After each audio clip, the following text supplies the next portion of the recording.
Pumanaw na ang tinaguriang horror queen ng pelikulang Pilipino na si Lilia Cuntapay. Ayon sa nag-iisa niyang anak, lumalaraw ang iniindang sakit sa likod ng aktres. Narito ang report. Manananggal, White Lady, at kung ano-ano pang nakakatakot na karakter. Diyan nakilala ang tinaguriang horror queen ng pelikulang Pilipino, si Lilia Cuntapay. Dahil natakot kayo, whatever, I'm happy for that kasi parang may konting effective naman yung aking ginawa. Pero natigil ang showbiz career ni Lilia dahil sa problema sa spinal cord. Nitong Agosto, bigla na lang daw hindi nakalakad si Lilia. Nakatira siya noon sa Gonzaga, Cagayan. Inihatid na lang siya ng mga otoridad sa Pinili, Ilocos Norte, kung saan nakatira ang anak niyang si Gilmore.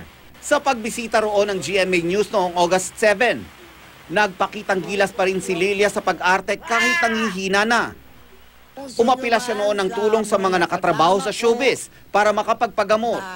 Alas 6 ng umaga kanina, pumanaw sa edad na 80 ang aktres. Ayon sa anak niyang si Gilmore, halos magwala raw ang ina niya kagabi dahil sa idinaraing na sakit sa likod. Habang nagwawala siya, nararamdaman kong na parang unti-unting humihina.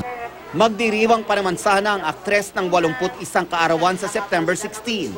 Plano ng pamilya na sa Ilocos Norte siya ilibing. Maraming nagpaabot ng pakikiramay sa pamamagitan ng social media, kasama na ang aktor na si Paulo Ballesteros at Mon Confiado.